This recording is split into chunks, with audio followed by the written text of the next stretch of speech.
दोस्तों, जहां पूरा मार्केट प्रेशर में है, निफ्टी और सेंसेक्स भी रेड में ट्रेड कर रहे हैं, वही एक स्टॉक ऐसा भी है जो रुकने का नाम नहीं ले रहा है, एथर एनर्जी। इस हफ्ते एथर ने अपने 52 वीक हाई को ब्रेक किया है और 800 के लेवल को टच कर लिया है।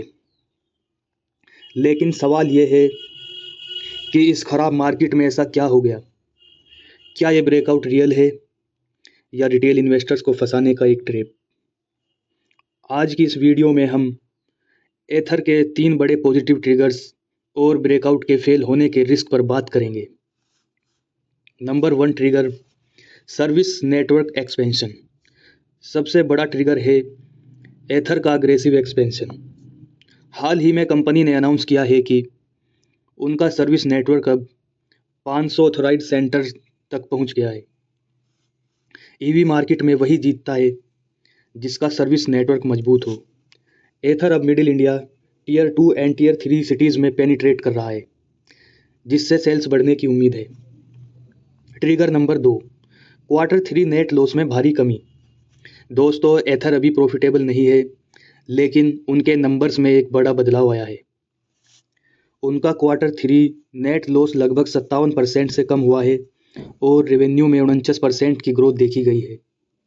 मैनेजमेंट का फोकस अब लॉस रिडक्शन पर है।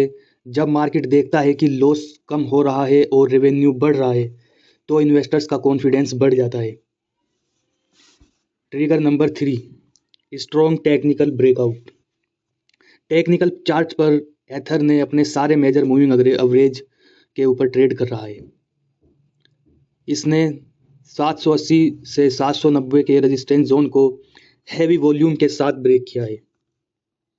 जब स्टॉक मार्केट की वीकनेस को इग्नोर करके कोई स्टॉक ऊपर जाता है, तो उसे रिलेटिव स्ट्रेंथ कहते हैं और एथर वही दिखा रहा है। तो बात करते हैं ब्रेकआउट फेल होने का खतरा।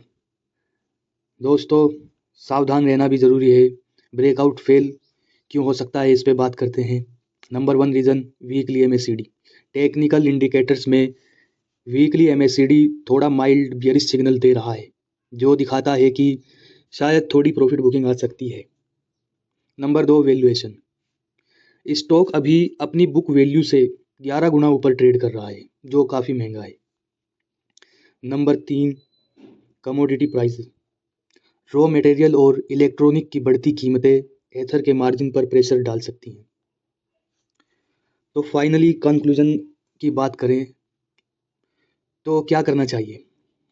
अगर आप एक शॉर्ट टर्म ट्रेडर हैं, तो ब्रेकआउट कैंडल के लो का स्टॉप लॉस लगाना जरूरी है। और अगर लॉन्ग टर्म इन्वेस्टर हैं, तो कंपनी की EBITDA ग्रोथ और स्टोर एक्सपेंशन पर नज़र रखें।